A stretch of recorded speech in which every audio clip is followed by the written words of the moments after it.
Hey there. Happy Monday, people. Welcome to Season 2. Super pumped to be back in the saddle and dropping some kick-ass content for you. This season, we've got some serious fuel for the fire as we are powered by our good friends over at Primo Espresso. Primo Espresso is legitimately the best neighborhood coffee shop anywhere. That is not an opinion. It is a fact backed by science. Speaking of facts, fun coffee fact, in the late 15th century, coffee shops were everywhere in Constantinople. The drink was such a huge part of the Turkish culture that, according to legend, a law was created that gave any woman the power to divorce her husband if he neglected to give her an adequate amount of coffee every day. Perfectly understandable, and knowing the full power coffee can have on domestic harmony, Primo's Kona and Colombian coffees are so well made, you might actually struggle to pick your favorite. Their variety of teas are rivaled by no one, but it might be their made-from-scratch pastries that push them over the edge. Check them out at primoespressotigard.com or on the old Instagram at primoespressotigard. Oh, I almost forgot. You can now order their pre-made scones to bake at home. Personally, the oatmeal Marionberry scone is a problem for me. If I walk in the store and it is in the case, it is going in my face. Adding in the single best quad mocha on the planet that I've ever had, and I'm literally my happiest person. But, moving on. Episode 1, which is powered by Primo, is a doozy. I got a chance to sit down with two of the hardest working women in fitness, Jennifer Pahl and Shoshana Gordon.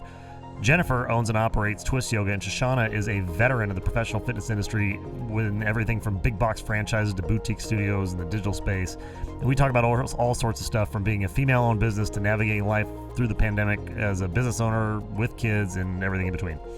I think what was most impactful for me with this one was how Twist Yoga has just become such a true hub of happiness for the community, and how Jennifer is just so relentless in her mission to keep everyone connected, healthy, and happy, and how that has evolved over the years to get it done. And yeah, I'm kind of rambling, but it's because I just love talking with Jen and Shoshana so much that I just need to go stuff my face with a scone and get out of the way so you guys can all hear how badass these two women are for yourselves. Fitness Nomads, Season 2, Episode 1 with Jennifer Pahl and Shoshana Gordon coming to you right now. I'm going to have some of my cow juice here because it's amazing. Mm-hmm. But yeah, thank you for hosting. Cheers to everybody. Hi. Cheers. Happy Friday. Launching. Here we go. Mm-hmm. Oh, that's good beer. Yeah.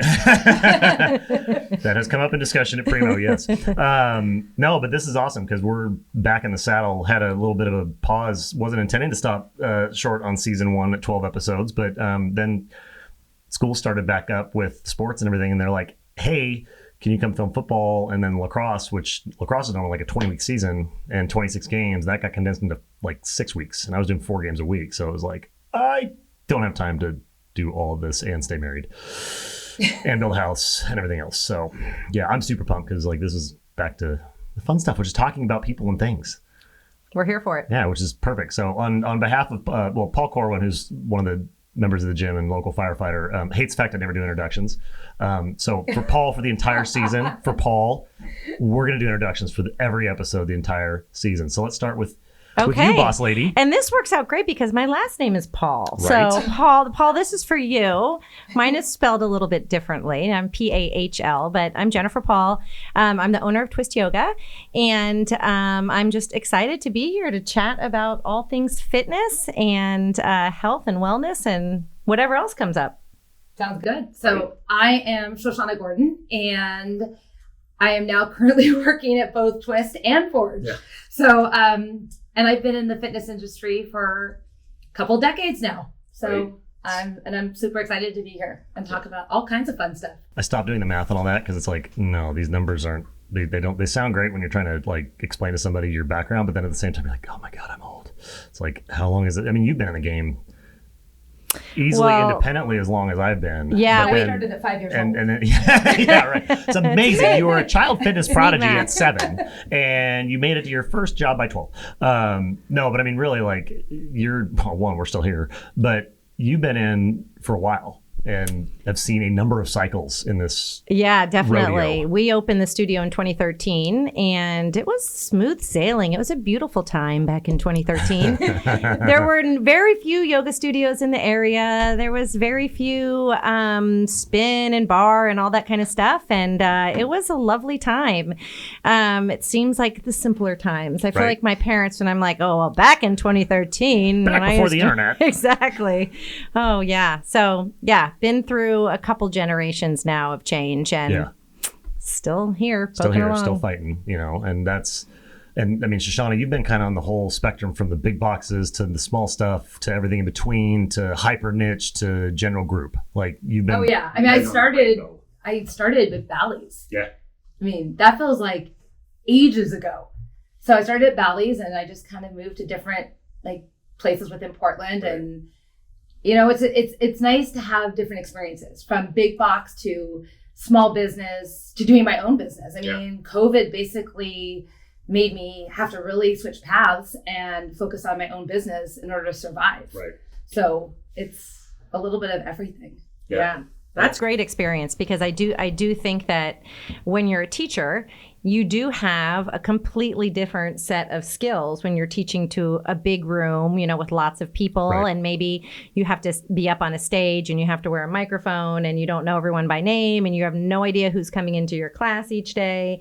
It makes you a really well-rounded teacher. So, well, and the other thing too that I find is the longer folks stay in the industry, the more they end up where we're kind of sitting right now, where it's like a lot of them start at a big box because it's the first place they can get a job, or they have the allure of look at the big shiny dinosaur of a facility that's like they've got everything and they got 100,000 square feet and this is amazing, and then it's like you get in there for a while and you're like,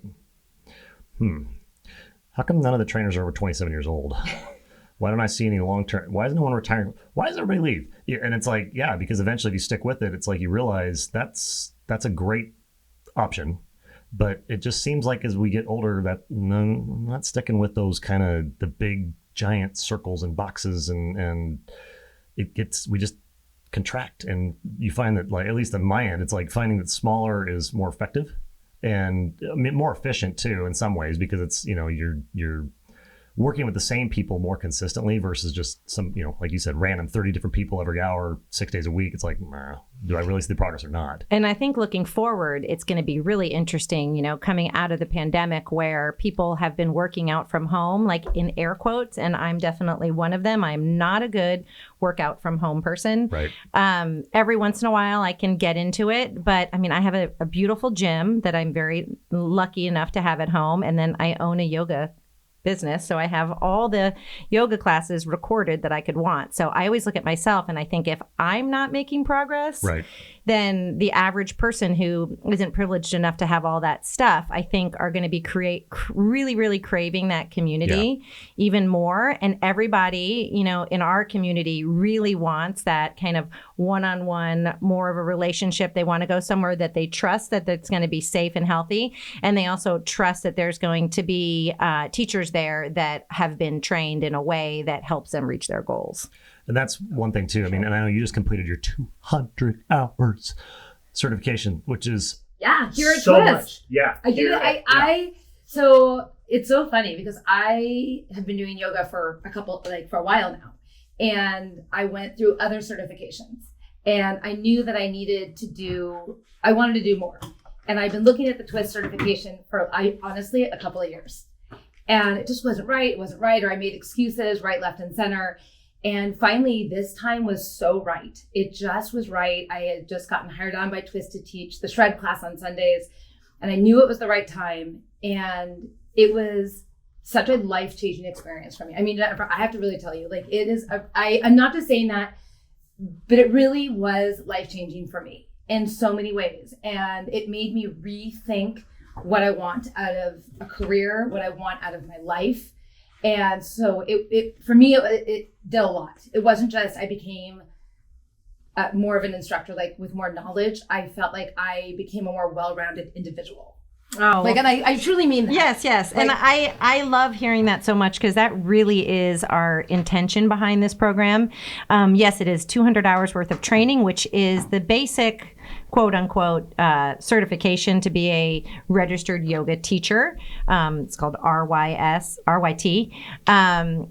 Through the Yoga Alliance certification process. But that being said, there's many different certifications around, and we really pride ourselves on looking at the whole individual and looking at finding your voice and thinking about what's happening inside the body. I mean, always working on anatomy and all of that stuff and the yoga shapes, but really diving deeper into the full person. And I think that when people come and do it, it's you're right. It is all about timing, and it's an expensive program. It's a big commitment of time and money, but having that dedicated amount of time where you know every single week what your schedule is going to be, and you're surrounded by people who are learning the same thing and looking to grow in all the different ways. It's such a gift to really have that dedicated time of learning and positivity. Because like I said, doing that on your own, there's plenty of online, certifications that you can do that are on your own, and you just kind of do it as you do it. But unless you're a really dedicated person, it's hard to show up for that. And when you create a small group, we usually have less than 15 in our training programs. You really get to know everybody else, which also helps you get to know yourself. Oh my gosh, I'm super proud of you. Like it wasn't just, I felt very connected to the other individuals in the program. Even though I had never met them and we were doing this all on Zoom and I didn't know I still have not met a single one of them in person. The instructors, I just felt it was so personal, which is another reason why I'm so big on supporting local businesses and small businesses, because it's that local feel and that very connected feel. And I think that's why it was so important to me to do it in that way, as opposed to just doing like a big program. And I think it's so important to, everyone's different. Everyone has different needs on what they need. But I felt very like I was learning what I needed to learn at the right time, at the right pace. Right. If that makes sense. Yeah. And, one of our beliefs at Twist is that yoga is for everybody, every body, one word, and everybody, two words. And we feel like when you learn to teach yoga, it shouldn't be just a memorization of teaching those shapes on the mat. That, as you learned in teacher training, the shapes that we make with our body in yoga is just a very small part of yoga. I always talk about like yoga with the lowercase y and yoga with the capital Y. Like there's so much more to it. And we really try in our trainings to have a really interesting cross section of students that join. We had two sisters take training 2 years ago that are both retired. One has a disease with her eyes, and she can only see really close up. And it was just amazing having her in the class, learning to be a teacher, but also when you're in the class, giving the gift to the other students to be able to guide somebody who has limited vision. We had somebody do teacher training one time that had been through chemo and didn't have use of her right arm. We had a girl that was just graduated from high school and was on her way to college and wanted to be certified before she went to college. So we've just had I just find it so rewarding when it's not like here's a little fitnessy 27-year-old come in the class, with her perfect little everything going on to be a teacher. Oh, they're welcome to, just to be clear. They're welcome to, yes. We do charge them double, but we love to have them. I just like to see a cross section, because really, really yoga is something that you can be just sitting quietly, at your desk chair breathing, and you're actually practicing yoga. For sure. And I remember it was a big decision, and I felt because it was a big commitment, not just it was money and time. Right. And time away from your revenue streams too. And time away from my revenue stream, time away from my daughter. Well, I'd say one daughter because one was at college. You still have two. I have two. I have two daughters, but one was at college. So I have to make that clear. One was at college and one was at home. So, and it was time away from her and figuring out how I'm going to do everything. And I remember I'm very, very close with my mom, and I called my mom and I'm like, okay, I want to bounce this off of you. And she did not even miss a beat. She's like, you should do it. Yeah. It wasn't even it wasn't even let's talk about it. She's like, no, you need to do this.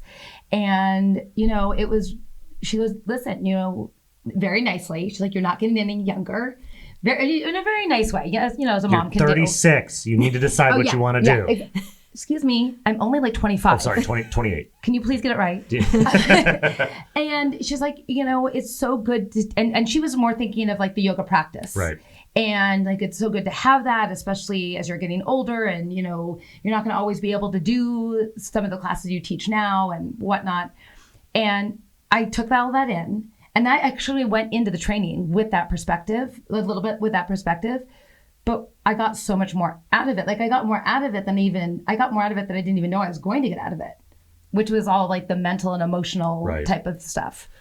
Do you find because you kind of highlighted, there's a million different ways to get, a million different certifications in yoga or learn the practice, just learn the movements. Okay. this has considerably larger amount of buy-in from the students.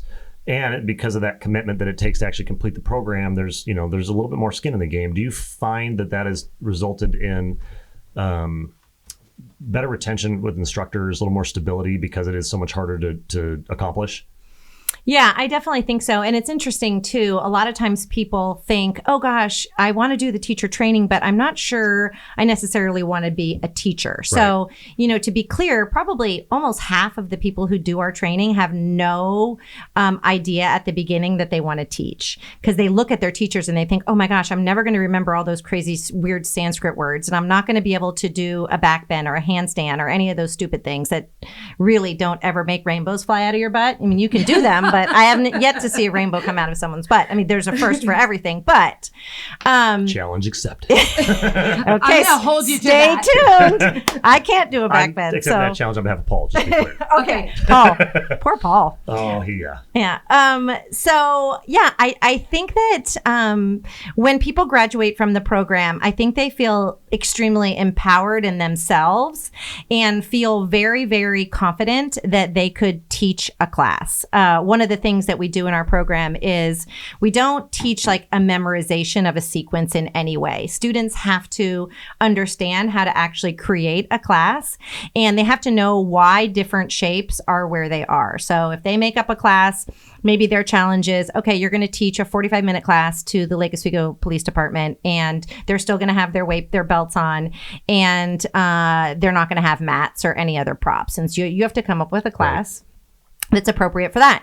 And then you also have to defend and justify, oh, I see you have a full forward fold here, and why do you have a forward fold here? You have to understand the anatomy and the physiology of the body in what you're doing as well. So I think when people graduate, they really do feel very confident in themselves. It takes a little while to find your voice. You know, you've done a ton of trainings, and I know for me, when I've done my trainings, I usually graduate as a little bit of a parrot, and then I'm like talking just like my teacher, and it sounds really weird because usually the teachers are much nicer than me, and my words are not that nice, and sometimes there's bad ones in there, and so it takes a little while. Adjectives, people. They're good adjectives. Yeah, there's a lot of them. Bend the fuck over. Yes, that's the Fakasana pose.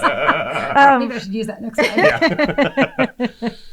time. So yeah, I do think that the quality of training, and you see it, in yourself and all of the instructors there, like there's just a different quality and a different level when you go through a training that's not just a weekend certification. Yeah, it's been something, I talked about this with Corey Gilday up at in Washington with Ryan, and this is now months ago.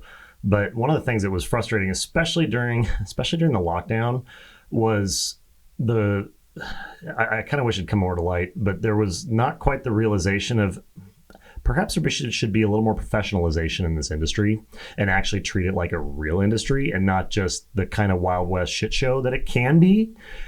For better or worse, anybody can hang a shingle and open up a yoga studio. And you've seen that in this town. This town ain't that big. It's 6 miles, one end to the other in a loop. And it's like, how many yoga studios, how many training facilities, how many, come and go.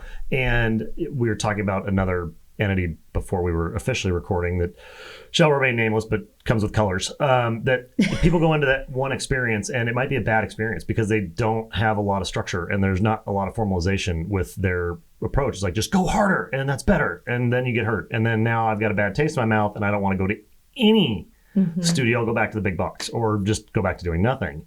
And, I like that you put the hardest version of that cert out for people because it's going to filter initially because people are going to be like, no, I don't have 200 hours. Okay, good. That's great. The fact that you're not stepping through that door is actually better for everybody else here. Not that it makes you a bad person. It's just, hey, this really shouldn't just be for everybody, even though it's easy for everybody to just say, I'm a gym owner now. I'm a yoga studio owner. I can do the splits, so I should teach yoga. I mean, it's as silly as that sounds. It's true. But it's totally, you've seen it. And it's frustrating because it's hard, at least on what I feel like the small business side, it's hard to articulate what we do and how we do it and how do you market that, right? And part of the whole, even the concept of this podcast originally was like, there's a lot of us out there that are individual little islands that don't really have a communication infrastructure because we're not part of a franchise or we're not part of a big box organization because there is no professional affiliation, right? CrossFit, for all the things with CrossFit, it's an affiliation, right? It's a branding, not in a bad way necessarily, but not in a good way. But just like everything else, there's great CrossFit gyms and great CrossFit coaches, and there's crappy ones. But at least there's a barrier to entry there that makes it a little bit harder to get through. With what you're doing, I mean, it's not that you can formalize a standard of yoga, but it seems that anecdotally, the more difficult it is to achieve that, the better the product is in the end. And kind of maybe, hopefully, not coincidental, you're still here in 2021 when all the other ones that took kind of the shortcut route aren't. Yeah, I teach a part of the teacher training that's called the business of yoga. That's the only part that I teach. And it is like, it starts out and it says, this is for people who are wanting to become teachers, to public classes, that it is actually a business and it should be treated like a business. And, there's a lot of things that come with seeing something as a business. I think historically yoga has, had a lot of woo woo. I'm just going to put it out there and I'm just going to do it because it, I love it. And all that kind of stuff. And that's lovely. And that's a beautiful part of yoga that I love very much. But I'm a big believer in like energy exchange. And if an energy can come in the form of dollars too, right? Money is just energy exchanging, right? And so if you're going and you're teaching and you're putting all of this energy out and you're not being met with the equal energy in, at some point you're going to get frustrated by it and you're not going to put in your all. But when you see it actually as a business and an exchange of energy, and that you're getting something when you go, you show up with the best version and you're prepared. You've practiced what you're teaching in your own body so that when you come and you notice, you're teaching, then all of a sudden everyone's in child's pose. Well, that's your fault. Like you did something wrong in that class. Not wrong, because I spend 2/3 of the class in child's pose. No judgment, but not at the same time as everyone else. But yeah, I mean, I think I think that's a really interesting point. The one thing though that I can say is students don't know to ask typically if they go to a studio or they go to the gym. They don't really know how to ask what kind of a certification do the teachers have. A lot of times it's like, oh my God, they have such a cool social media and their Instagram. Look at them, like they're doing the splits. Right. They must be a good teacher. Well, that's not necessarily true. I can't do the splits. Can you? Oh my God. Maybe once, and then it's going to be a hospital trip. Yeah, you do it once. That's it. Yeah, I don't even know if I would even get that far. Well, I might have a hospital trip just trying to get there. 3/4 of the way. But to that point, it's I love and hate social media, and predominantly with fitness. When we say social media, for anybody that's kind of not really into, it's Instagram. I mean, it's Insta Fitness, it's Insta selfie mirror poses, all the bullshit. I mean, if I could wipe it away, I would, because totally. This is the old guy in me saying, I think it does more harm than good, but it does do some good. I think the scale tips towards negative right now. Maybe that'll change and shift back a little bit. Because when it first came around, especially Instagram, I mean, you're old enough to remember. You guys were both. What was it like before the internet, Dad? Yeah, I mean, I didn't have the internet in college, so right? I'm 51. I didn't have no internet in college. And that's the thing. It's like, how did we survive? Well, we did just fine. But it can be a super great tool for communication. But the hard part is, and I like doing meta-analysis and just like watching, okay, who's trending and why?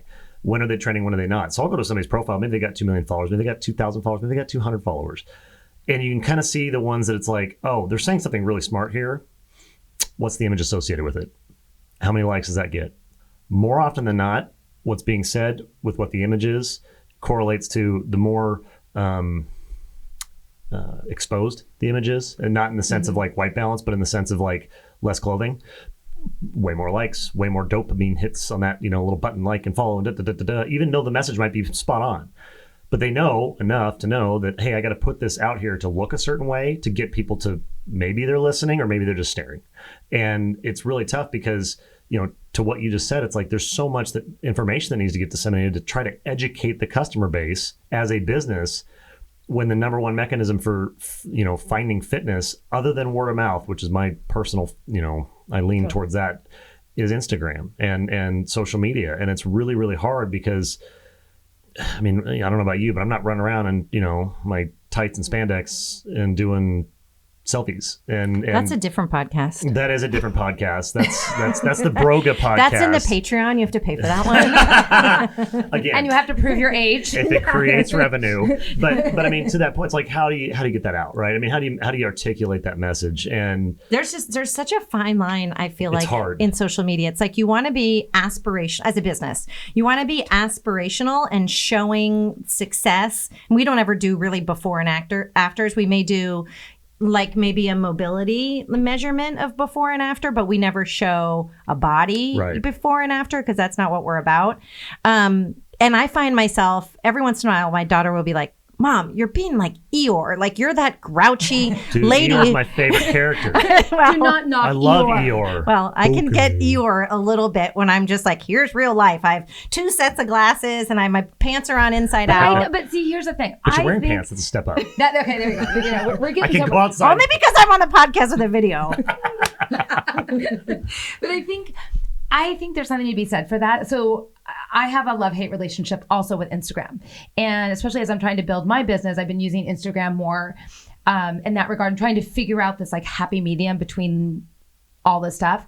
But I have noticed the people that I have been wanting to follow are more of the quote unquote real people, air quotes, whatever. And because that is what inspires me. And I think there is, I don't know if a niche is the word. I don't know if I'd use that word, but I think there's a want for that and a need for that. And I think I really believe we're going to start seeing more of people wanting that. There's going to be the people that are, listen, I just want the eye candy. Right. And they're going to be there. They've been there. Yeah. They're there now and they're not going anywhere. In the 80s, it was the beer campaigns and everything like that. Yeah. And then, 90s, once internet. Yeah, no, totally. I think you're absolutely right. It's the hard part is they've never been the majority voice in the room, but now they're kind of the loudest voice in the room because this megaphone is so flipping big. I think it's really, really changing. We're seeing, everything from the companies like the big companies, like the athletic companies, like Lululemon and Athleta, that are starting to show different body types in their marketing. Yeah. And whether it's pressure or whatever it may be, but we're seeing it.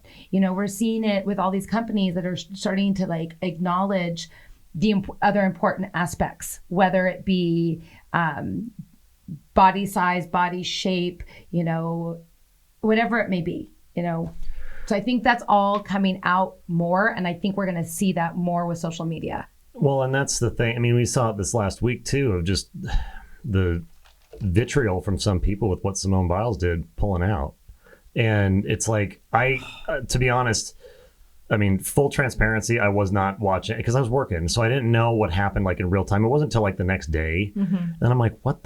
Like I thought something happened, like positive drug test, like something, because the way that some of the first articles were coming out, I was like, oh my God, she got DQ'd. Like, what? Like I didn't know, right? And so then I was like, wait a minute, so okay, why are people mad? Like I have a hard time with some of this stuff because I just don't understand how people can think that way. And it's I mean, whether it's her or, oh God, I don't even want to start on the whole last presidency and the. There's just some people out there. I know. Well, yeah, but it's like, because I don't understand. I try to understand it. I read it. It's like I want to go read. I want to try to understand their mental framework of like, okay, I know you're a fucking idiot, but I want to go understand why you're a fucking idiot. And I'm watching this stuff with Simone Biles, and I'm like, I can't grasp it. Like, I don't get why people are having an issue with it, which it seems to be the loudest voice wasn't the majority voice after about a day. I just missed the front end of it, right? Yeah. So all I saw was like all these people like kind of piling on. I'm like, what the hell? And then everybody's like, zip it, Skippies, because you're all fucked in the head. And for me, and watching her, and I mean, anyone that steps on stage with U.S. Gymnastics is literally a survivor with what has gone on with that program. 100%. And it was hard for me to like wrap my head around. I just don't get how these people think, which then it's like, okay, am I contributing to that when I make a post about something because of, whatever? And I'm always conscientious of that, like with what I put out there, not that anybody gives a shit what we put out, right? But it's at the same time, it's like, I kind of feel responsible because what if my daughter sees it, and it's like, if I'm making a joke, which I don't usually do because I'm not that funny, but if somebody takes it the wrong way, oh shit, right? I didn't mean that. but it doesn't matter because I fucked up. And it's owning that. So we all make mistakes. Right, I mean, yes. we're all going to make mistakes, and I don't actually like to call them mistakes. I like to call them learning experiences. Or one of my favorites is where I missed the mark. Yeah. Where I did something where, you know what, I just missed the mark, and what am I going to learn from this? So let's say we're all going to do it at some point. We're going to like make a statement that we don't think is a big deal. Right. We don't think we're upsetting somebody. Someone comes to us and says, that upset me or that bothered me. Right. You Here's may be why. online. Here's why. And then we honor it. And we can agree to disagree possibly, but we have to honor the fact that someone said to us, this is bothering me or this upset me. And just say, hey, I mean, I think we even did that in a communication earlier this year about something. You messaged me about something and I just spoke my side, you spoke your side, and there we went.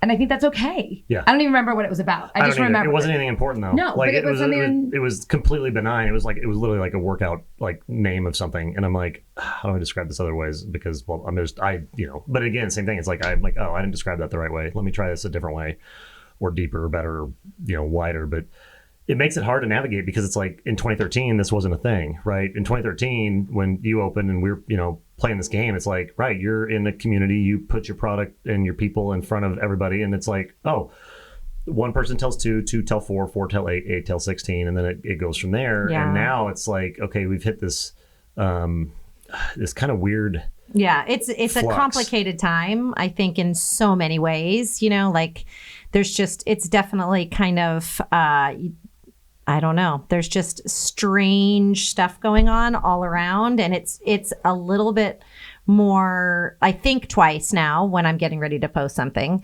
and I mean I should have been thinking twice before, and so I feel like, well, maybe that's growth on my part. Is because I think, oh gosh, is someone going to take that wrong, or if they see a picture of me doing something, and I never had my own Instagram. This is how old I am. I had like MySpace. Yes. And yes. You've got mail. Oh, yeah. Yes. And an MSN email, and I still have a Yahoo one, which I understand makes you be over 50. My daughter's like, no one has Yahoo. Get Gmail. Facebook is the Yellow Pages now. Oh, I know. It's true. I still have an MSN email. So See, there you go. Good. No, MSN is newer than Yahoo. I think Yahoo is older. I had Yahoo at one point. Yeah. But I never had a personal Instagram. I just had the Twist Instagram that I ran. And just about 6 months ago, I finally got a personal Instagram. And it's a strange thing about, and I ended up having to make it private because I did a big rant on the Lake Ridge football field about getting kids back to play. And it was fantastic, by the way. That went caliente. I did it and I didn't think twice about it. And I went on my walk, and then all of a sudden my phone started blowing up, and everyone's like, my kids are like, holy shit, Mom, people are freaking out. You like, lit the world on fire and then walked off. Wait, what? What happened? Just so you know, I thought it was awesome. Oh, thank you guys. Thank you. It was badass. Like, yeah. I was like, let's go back through it right now. No, I'm just kidding. I'll just twitch a little bit. I just want you to know that I was listening to that and I was like, you go. Yeah. Fire, more fire. Put more gas on it. Keep going. So I had to make it private for a little while, let it die down for a little while, let the little haters have their own little party. But having a personal one, it's like you're really kind of thinking about. Shoshana does an amazing job on yours. Like, you show up all the time. I feel like you're very relatable, but also inspiring, Thank you. Mine is like a mix of food and booze and dogs and a little bit of workout. That sounds like balance to me. Wait, you said dogs? I mean, I heard dogs, I heard booze. I mean, well, I have a private one too. I have a personal one as well that's personal. Obviously, I just double said the same thing. Oh my gosh. Super personal. Obviously, I need to keep drinking. That's an OnlyFans. More coffee. I think I need more coffee.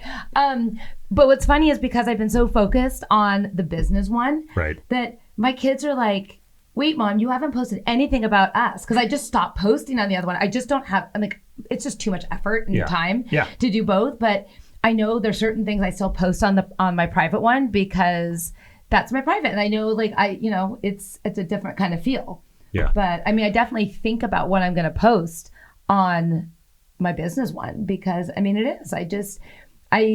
you do have to think a couple times. And I like, which is good. I mean, we should all think before we, and I'm a reactionary person. And every once in a while I get down the rabbit hole and I get caught. Ready, fire, aim. Oh my God. And then I'm like, are you talking about like next door? Well, yeah, I don't even go there. Don't. I mean, there's so many Facebook groups, which is just where like the Grouchies and the Karens go to die. And every once in a while I get on there because I'm like, I should educate myself and see what they're saying. And then I'm like, oh my God, I was better before. Woo! Now I'm just mad. It's kind of like sometimes you just go on there and you're like, I cannot believe what I'm reading. Yeah, like because it's actually coming out of people's mouths. Mm-hmm. And I cannot tell you how many times I have typed a full-on response and deleted it. That's a healthy way to do it. Because then I get it all out. Yeah. And then I realize, so what I've learned, especially during COVID, is I think about when I post, mostly when I post on someone else's page or another page, whatever it is, I think to myself, what is my reason for doing this? And I do it for myself as well, but I'm like, what is the purpose behind what I'm saying? Is what I'm writing going to have a positive effect or mostly a negative effect? Is what I'm posting going to go in one ear and out the other, and we're going to end up with a tirade of who knows what? And I go based on that. If I feel like what I'm posting is really just going to end up going down a bad rabbit hole, then it's not going to happen. Well, and then you also don't, the assumption is that when you post, you're going to get an educated response. And that's the hard part is it's like, I don't post all that often. I don't have a personal page. I have a dog page because the dogs are way better. Dogs are awesome. Right? And your dogs are adorable. They're pretty awesome. Them and the cat. And like now people are like, man, like, well, why isn't the cat's name on the Instagram page too? Because it's Flatcoat Ripley and Riggs. But it's like, I'm not discriminating against the cat. She thinks she's a dog, but she's not, and it confuses people, but whatever. But it's just like, I do that because it's entertaining. Like, it's like, the dogs do stupid shit all the time, or they'll be like, it'll be just something funny, then I'll put it out there, and it's like, it's total, like, mindless and silly. And it's not hurting anything. It's not contributing anything. It's just kind of like, oh, fuzzy, and makes you whatever. But on the business stuff, it's like, I get to where I'll go like a month and not post anything because it's like, I don't care. I mean, I look at stuff all the time. I look at people I like. I look at people I don't like. I look at competitors or whatever you want to call them. I look at people that are doing things better than I am because it's like, what are they doing that I can learn from? I've got a few other folks that own facilities that, I kind of network with, and they're not even here. And it's like, but I like to talk with them and talk about them and their stuff because it's like, somebody out there is looking around and it's like, I don't have anything that important to say. And if I do put it out there, it's because I feel it's important. And it might not just be important to one person. But if it's that one, 12-year-old looking for like, hey, validation, 100%. Right? Or a 42-year-old or a 60-year-old or whatever, an 80-year-old looking for, great, awesome. That's fantastic. I don't want anybody to feel bad, but I'm not going to sit there and lie to them either and say, hey, it's okay for you to, quit. No, It's not okay to quit. You gotta keep going, right? And what I like about, and I mean, I've constantly sent people here because they're like, well, why don't you do yoga? I'm like, because I don't teach yoga. Like we've had it intermittently.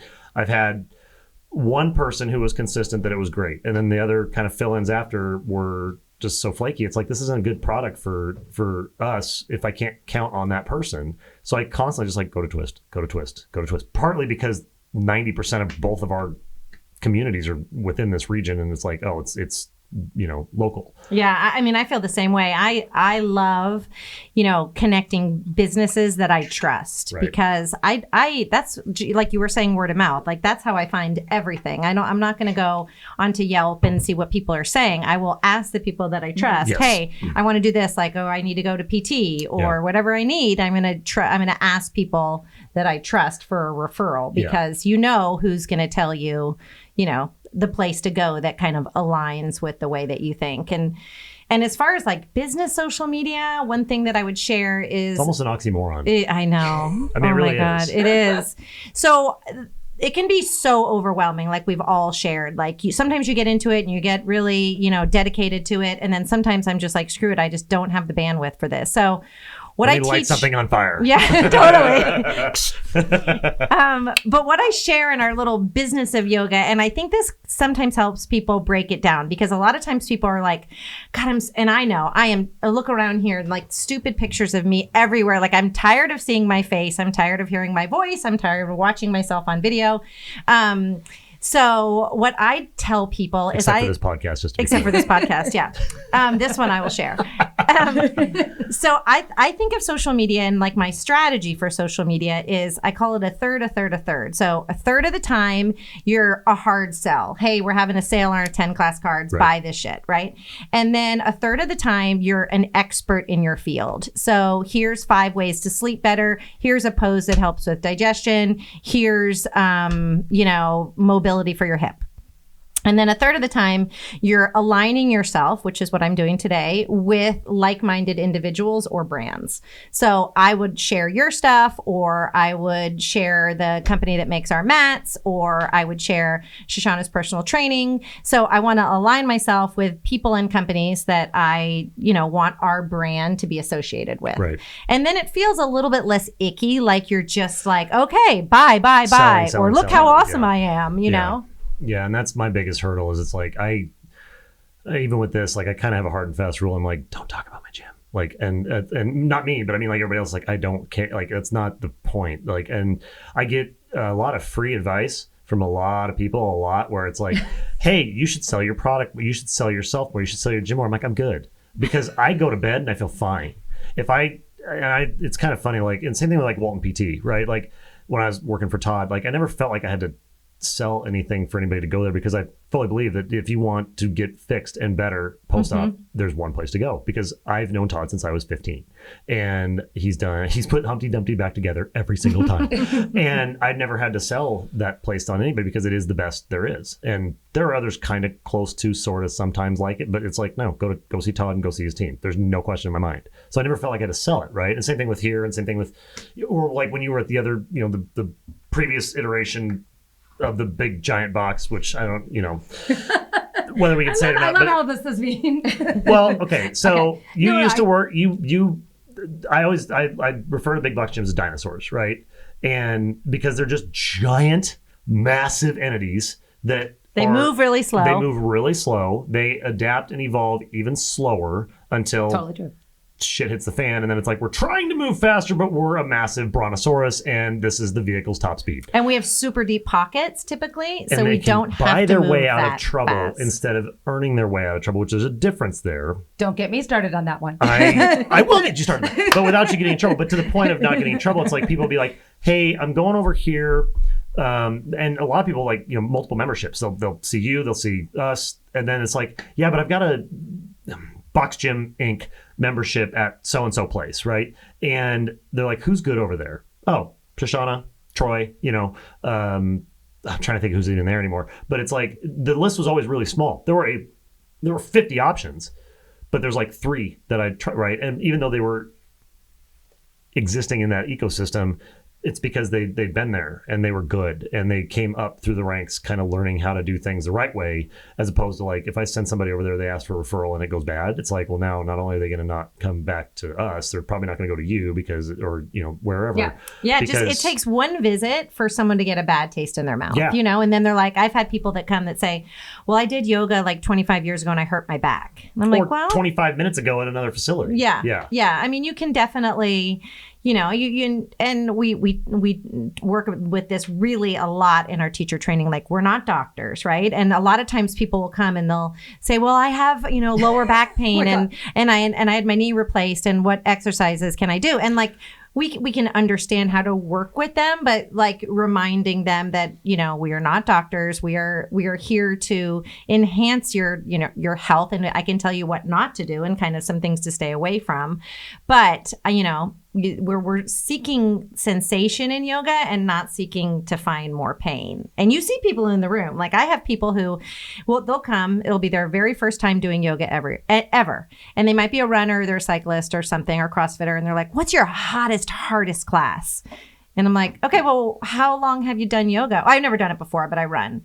And I'm like, okay. Awesome. All right, Jennifer, breathe. Okay. Okay, let's meet them where they are, right? Like, hotter and harder and beating your body up over and over is not a long-term solution, right? Like working mindfully in your muscles in the full range of motion under force or under your body weight is what we're looking for. Like my goal is not to have, like we work with the police department. My goal is not to turn them into yogis. They're not going to be yogis. That's not my job. My job is that they maybe have a little bit less stress in their day. Maybe they have a breathing technique they can use when they get into a stressful situation. And so that when they're bending backwards to reach something out of the back seat, they don't tweak their back and out for 3 weeks, So, our goals are definitely not to create people who can fold their legs up into a pretzel and levitate off the ground. I want to be able to bend over and tie my shoe. I want to be able to move through life, in a free way. And I want to be able to like connect with myself and with my community, in healthy ways. Totally. Yep. I agree with all of that. And I think it's so important to have that holistic view because, and also I think when it's a smaller places, or even as someone works in big box, as you get to know people, you're able to help them more and be able micro community, and you can start seeing it. It's just, it's the same thing. It's being able to get to know and being the kind of instructor who does, I'm not always, I can't get to everybody, but I do my best to just see what I can see. Yeah. And do what I can do. And to be able to look around. Sometimes, like you plan a class and you're like, okay, this class is going to be doing a lot of stuff on the hands and knees. And then people come in and they're like, oh, my knee is sore. I can't bend my knee. And you're like, okay, well, now we're going to be changing that up into a different way. Tomorrow we're celebrating, we have a little private class for one of our students that's celebrating their 1,000th class with us. Wow. Okay, that's impressive. Isn't that awesome. cool? That's and that awesome. She did teacher training, and that doesn't even count the 200 hours in classes and teacher training. That's just in regular classes. And she moved. She's like an hour away now. In this past year, she's done almost all of her classes on Zoom. So she's been a dedicated student, and it's fun to just see people that really,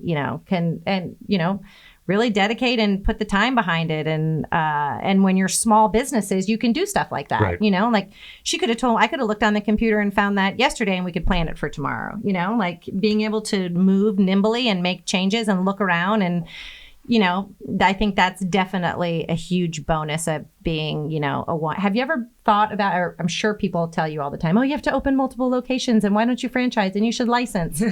I get a lot of unsolicited advice. Yeah. A lot from people that, and it's not always bad. Yeah. Right. But it's also not, I do like to try to explain. I'm like, I'm one of one, like me. I have yet to find anybody that's as obsessive compulsive as I am that gives a shit as much as I do about this. If I find that person and they don't live here, then maybe there will be a second location. But I can't divide myself in half, and just like you can't divide yourself in half. And also, to what end? It's like, okay, I'm going to work twice as many hours because now there's two locations. Yeah, you work twice as much and you make half as much. Exactly. And it's like, now the flip side of that, the counter to that, and I do agree, it's like, right, now you're reaching twice as many people, potentially. Yes, awesome, super great. Is it functional? Is it reasonable? And then again, to what end? It's like, is it going to put me, so far behind that then now I'm even less available for stuff with my daughter, or my wife or whatever, right? And it's hard because you want to grow, because if you're not pushing to move, even if it's plus 1%, it's still plus 1%. Because if you're stagnant or you start to, lose ground, momentum's a pain in the ass. And it's I try to explain to people too, this actually kind of leads into what I was going to ask you was, generating momentum is really hard. Maintaining momentum is much easier, right? And to start a second location, a second facility, to do it right, you're probably going to be remotely located away from the other one, which makes it harder because then now you start a whole new thing of momentum because you're not going to carry the people over.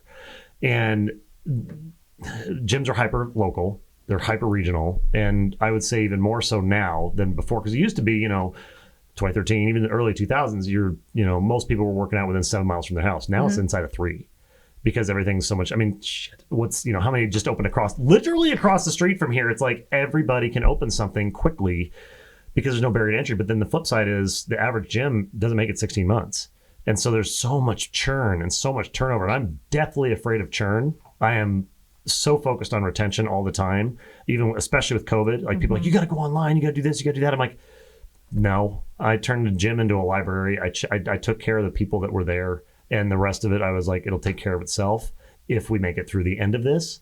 And it worked out okay. You know, it took some hits and it hurt, but it wasn't, you know, fatal. You're still here.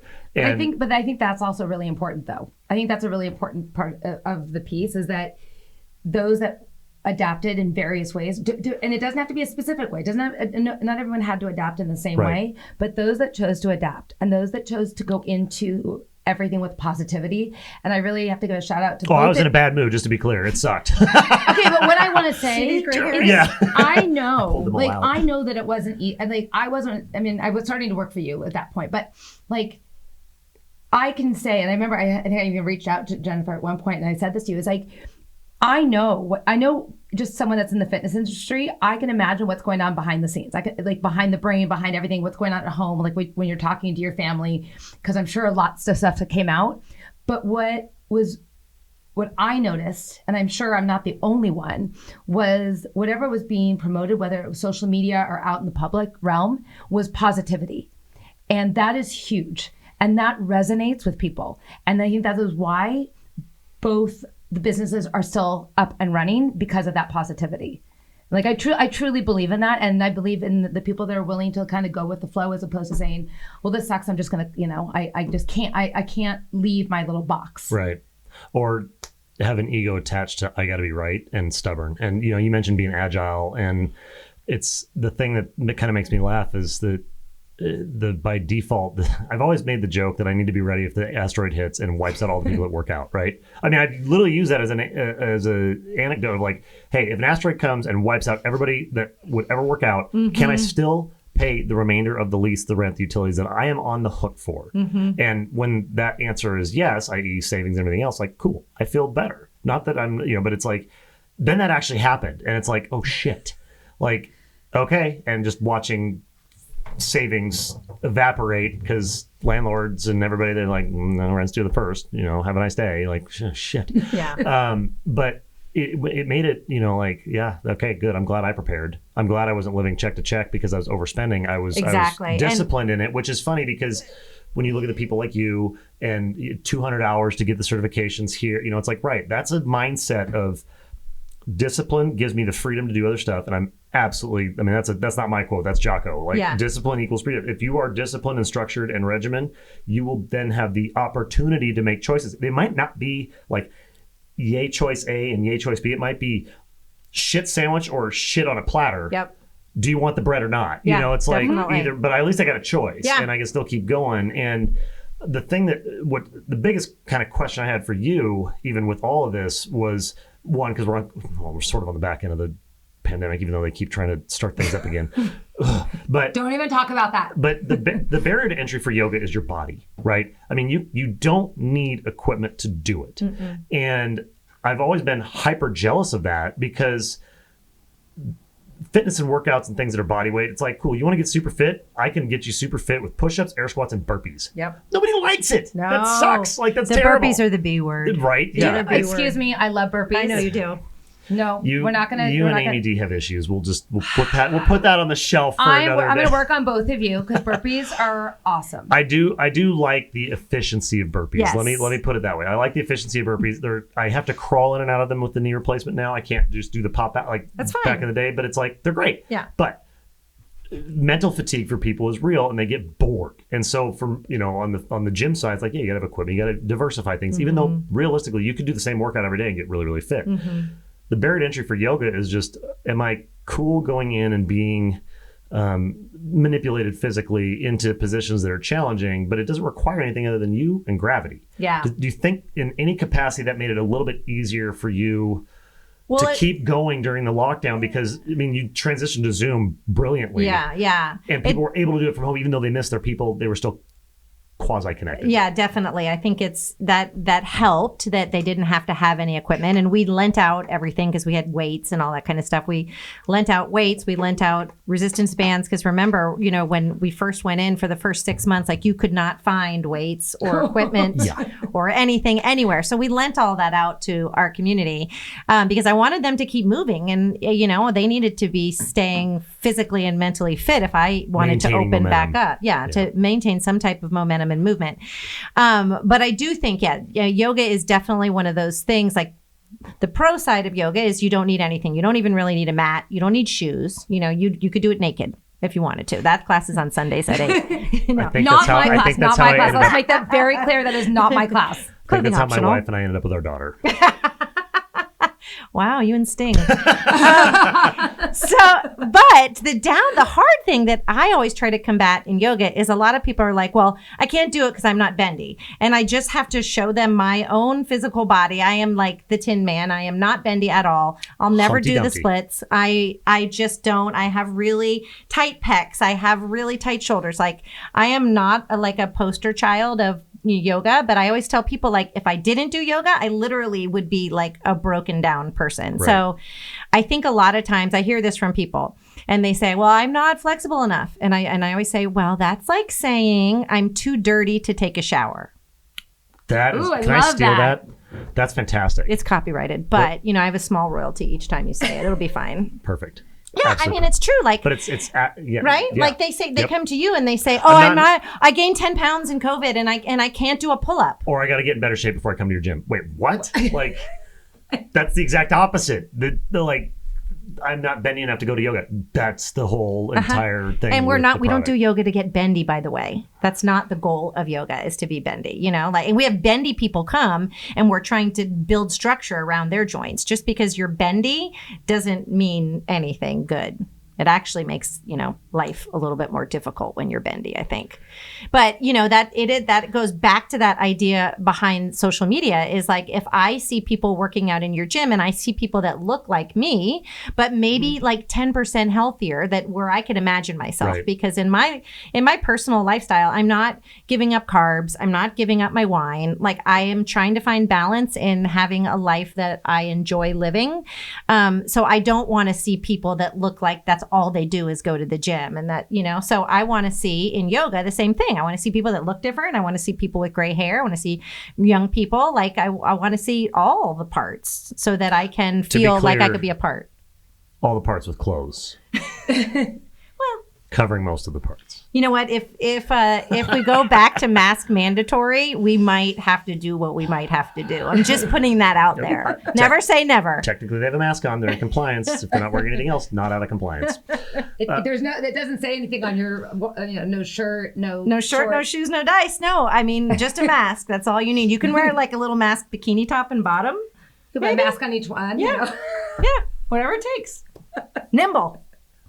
Again, not my class. Shoshana is not teaching that course. That will be the super secret course on Sundays. Yeah, that's on the hidden menu. The secret menu. Well, and that's the thing that gets down the line of, where do these things go? What are we doing? I mean, I know what I'm doing, which most of the time is like, okay, right foot, left foot, right foot, left foot. Mm-hmm. But then not trying to get so caught up and just literally doing this thing right now, right here today of the bigger picture of like, okay, how do I, because you're not growing, you're not training, you're not working towards even 1%, right? And I try to tell folks too, it's like, hey, you don't always have to move forward. You can move laterally. Just don't fall back, right? Don't. And if you do fall back, start again. Well, right. You And know? it's not the end. It's more, usually it's an injury, right? It's something that slows them down or an unavoidable life consequence. Mm-hmm. Or COVID. COVID too. I mean, the COVID thing, some people physically made it challenging for them. Some people though, it completely fucked their head. Yeah. And there was Mm-hmm. there was no real blueprint. I mean, especially with we've all got kids. Gabby's,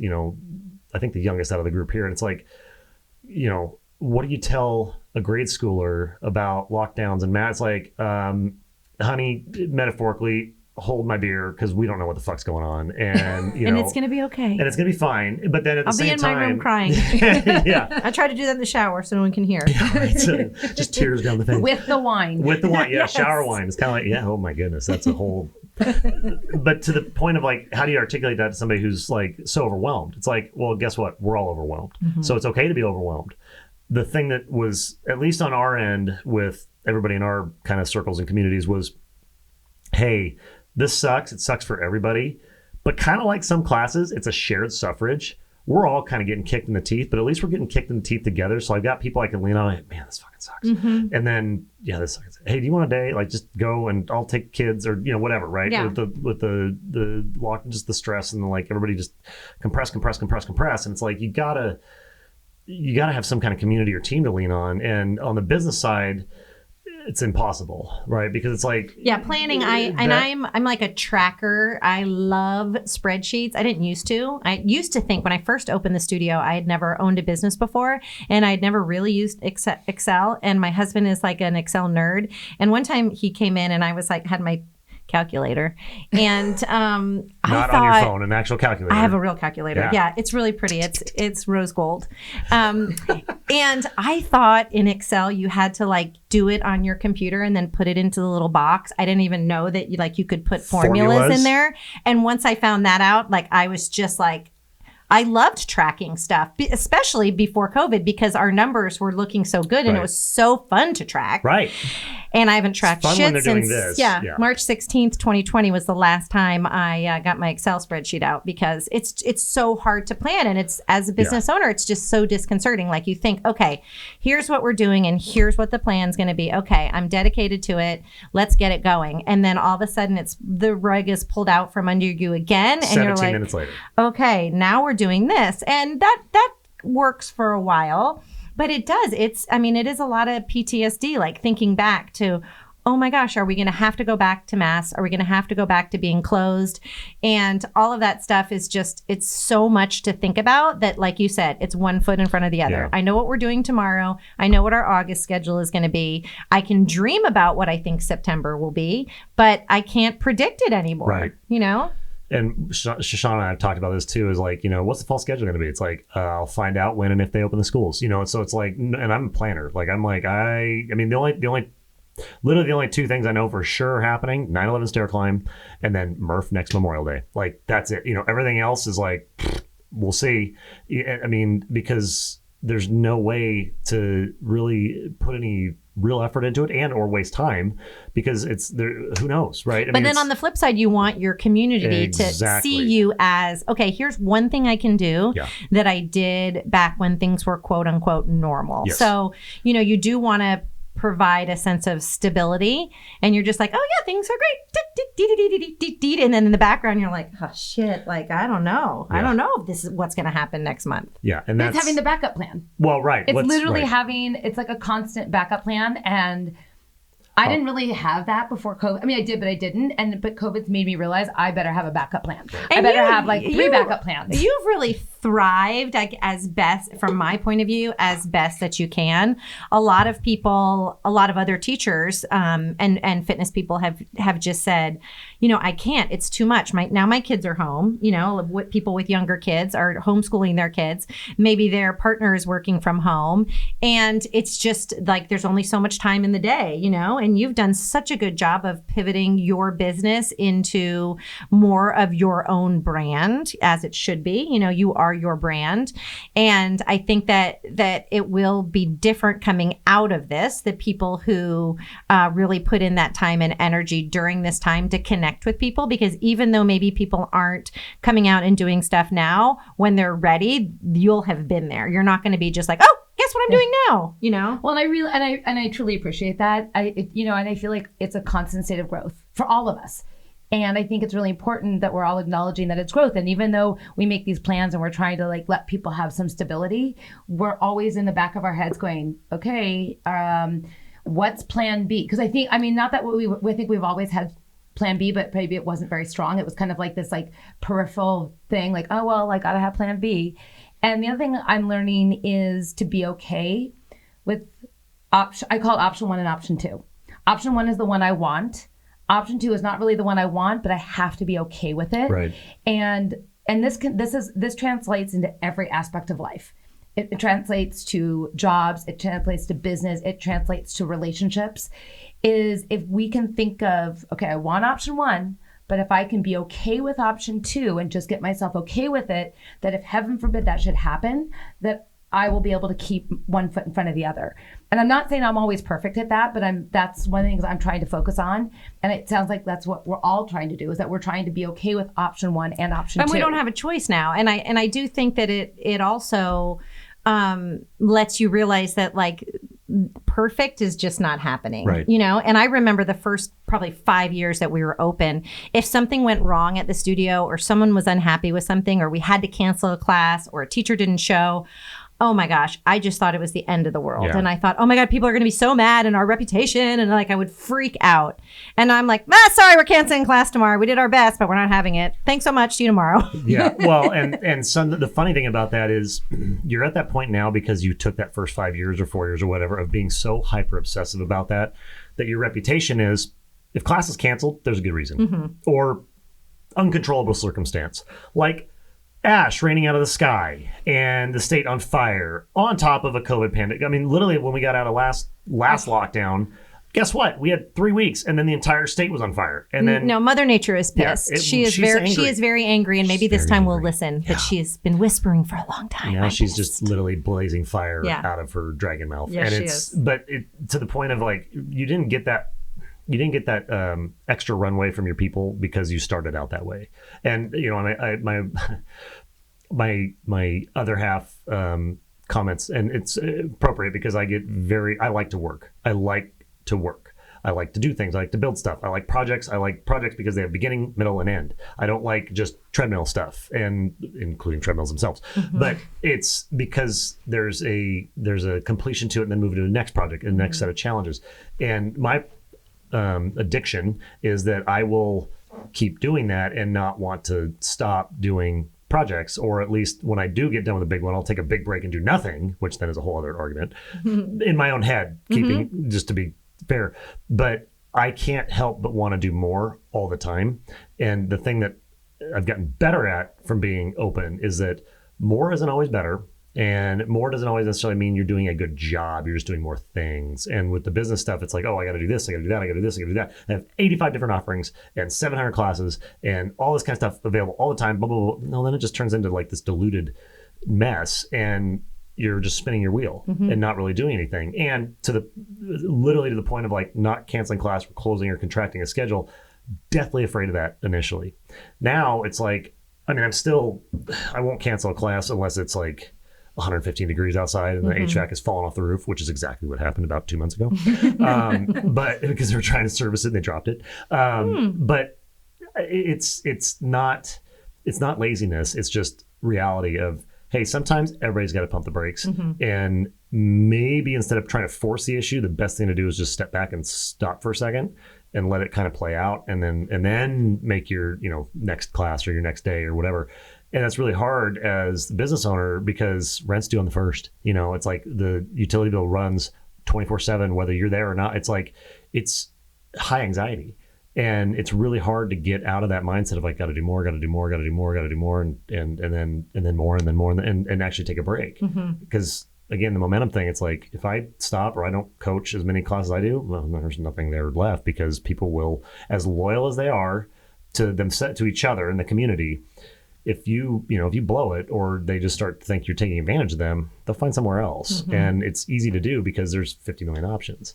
And I like, again, part of the reason that I sent everybody up here is that it's like, yeah, Jennifer's in the community, like legitimately in the community. You do things for the community that are not directly beneficial to yourself in the sense of like, hey, let's do an event where I'm going to put something on sale. You just go sponsor it and just do it, and you don't care if anybody knows. And people do know because it's this town and everybody knows everything. But at the same, good and bad. And I joke, it's like this place will chew you up and spit you out. But if you last long enough and it sounds terrible to say, but if you're worthy of it, like, they'll also be your biggest supporters. And so when shit does go sideways, you've got a community of people that'll be there to support you. And I kind of feel like we all got tested with COVID with that. And it's like, hey, what are your best practices and how are you doing? You're still here. I'm still here. You're still here. There's a few of us that are, going to be on this, few episodes down the road. They're all still here. It's like, maybe we've got something figured out lightly that for the next asteroid, we're not going to all just, scuttle the ships and turn and run and be done. And I really appreciate that you have a podcast like this, because you know how it is. Like, you can sometimes feel just like in a silo, you know, you're by yourself and you're running your thing. And like, I have other businesses. I'm very close to Bar Method across the street to Beth. She and I get together every couple of months and, bitch and moan to each other and share best practices. We're going to record the next one with wine. Yes, yeah, totally. But I do think like getting people together, I think I'm an only child and I've always like craved connection. Like, I like to have like my people around me. So like, of people that I can learn from and grow from and connect with, I think that's really, really important. And I think having podcasts like this where you can hear other people and their experiences. I know when I was asking, the way I heard about your podcast is I put a thing out on Instagram saying, oh, I'm going to be I was cleaning. That was when I was cleaning my kitchen. Yeah, that you were organizing your cupboard. My pantry. Your pantry. Yes. That's what it was. Yes. And I know that sounds really dorky. Domestic engineering. I totally Town remember USA Friday night, me organizing my pantry. And I said, I just put a thing out there, like, what should I listen to? And you came back with this. And I was like, oh my gosh. And so I was listening to it. And there were so many names on there of like people that I had heard about, but weren't necessarily in my sphere. And I went right in and started following them on Instagram. And I was like, oh my gosh, like, hopefully, when everything comes back into a little bit more of alignment, we should do something in person where we can kind of meet, face to face. Maybe we do some kind of an event, beer and yoga or something like that. Fun. Broga. Yeah. Broga. No, you can't say that. I got in trouble. Why? That's a trademark. Is it really? Somebody owns it. Yeah. No. I got the naughty What letter. about donuts and yoga? Doga. That could be dog yoga. Also, dogs, donuts, and yoga. Yeah. All The doga. I like that. Dogs, donut, and that would be up my, yeah. And deadlifts. See, I could do that. This is why we're best friends. Burpees don't start with a D. No, they that goes don't. with burgers and Beer. I beer. can't. I don't know any bee animal. All Darn it. Not bats. Bats are what got us into this situation to begin with. Oh, I can't believe you said that. All of the kettlebellies at the gym are like, yes, we will be there for all that. We have a boy band at the gym, the Kettlebelly Boys. It's all of our dads. Yeah. Most of them are dads. There's some aspiring dads, may or may not be dads if they aren't aware yet. But it's to the point of the functional fitness stuff and just like lifestyle things. Like most of them are at 5 or 6 p.m. because their morning schedule is work and then they're in the evenings. But they're not. I mean, their best life living with a six pack is having it under their arm. And not so much concerned with the aesthetics. It's more, hey, I don't want to have a heart attack. I like to lift weights. I do like to get bendy. They like Sure. they like yoga because they, at least with the experiences they've had with us, we joke about it being blue collar, but it's like, right, no one's going to tell you like over the top, you've got to center all your energy. It's like these guys are, their idea of centering energy is putting a 300 Winchester, through the center of a target. It's like they're kind of your guys, but this is such a different level of functional fitness for them than what they've ever been exposed to, because most of them are mid 40s to 60s, and they came up in the 80s. It's like Arnold and Stallone and all the bodybuilders and Gold Gym. Do you have a big meat thing hanging in there that you punch? That's been offered, and I was like, yeah, but if we punch the meat, then we can't eat the meat because then it gets spoiled. It's like they'd rather barbecue the meat and then just sit there and not actually work out. Yeah. But the whole concept is, it's like, right, these are just a bunch of guys and their other halves, and that don't particularly care about the aesthetics, which is a whole other thing with the social media thing, is because that's kind of our bread and butter demographic, and they're not on social media because it's not their wheel. So you don't have to worry about appealing to people. Right. Like that. And but at the same time, I'll still stick pictures of them out there, because it's like, hey, look, there's actually other people on the planet that do fitness that are what other people might say normal or balanced, or it's like it's also part of their life, not the only thing they do. And it's fine if it is the only thing you do. It's totally fine with that. Totally. But to your point of like, working with the police officers, their day to day, their 12 hours a day is spent on patrol, not thinking about yoga or thinking about their workout, like, because they got to be able to just function their job and not get hurt. And that kind of mindset is like, it's not really championed in the fitness industry, because everybody, right now, especially CrossFit Games and Olympics, but that's, but it's like the only thing that ever gets promoted is all the time, every time, this is what it takes me 2 days a week. And I've been doing 2 workouts a day for 42. Okay, great. Like, did you not have a regular job? Which is totally fine if you didn't. But how are you speaking to the masses who are out there working, 8-hour jobs or 2 jobs or 3, just trying to pay the bills? And how do you connect with that person who also needs to be fit and get in shape so they don't have a heart attack and or break bone, or trip over something and they go to stabilize and their knee just completely gives pick up out a bag because of dog food and blow their back out. And that's the hard part is and to your point of like listening to the podcast, like, oh, I know that person, or I know, or oh, I don't know them, but I feel like I know them because there are people like me out there. Yeah, and I was listening to several of them, and I was like, gosh, I wonder why I've never heard of that person, or I've never connected, or I've never thought of that. Oh, that reminds me of this and that. And so I really appreciate. Well, that'd be my fault because I'm terrible at marketing, which is why I got Katie to do this now because Katie's so much better. I'm like, Katie Day is gonna take over like a lot of the, because it's like this is super fun for me. Love it to death, do editing, all that kind of stuff. We don't edit, but it's like putting it all together. But then it's like, right, by the time where it'd be like, okay, now go push all that. It's like, dude, I'm coaching class. I got like, it's full time. Like I have 3 full-time jobs, and it's, how did I do that? I can't. And knowing I can't is the first step towards acceptance. But it is, but it's so true. I mean, honestly, social media that's why people hire professionals or even just someone else to do their social media, because I mean, and I'm sure you feel like this, especially because I know you're good about getting social media out there on the Twist Instagram. It's a lot of work. Yeah. I mean, and then people are like, what is your flow like? What are your colors? I'm like, am I 13? Like, I didn't know I was supposed to have like a color palette, and it was supposed to be like a graphic and then a video and then another graphic, so that when you look at your story, it all lines up. I'm like, who does that? Just so you know, I did try that at one point.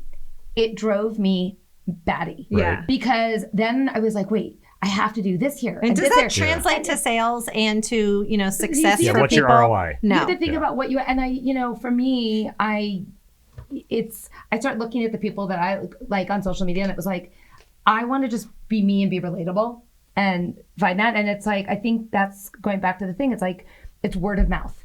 It's people a lot of times are going to find our social media through other people. Right.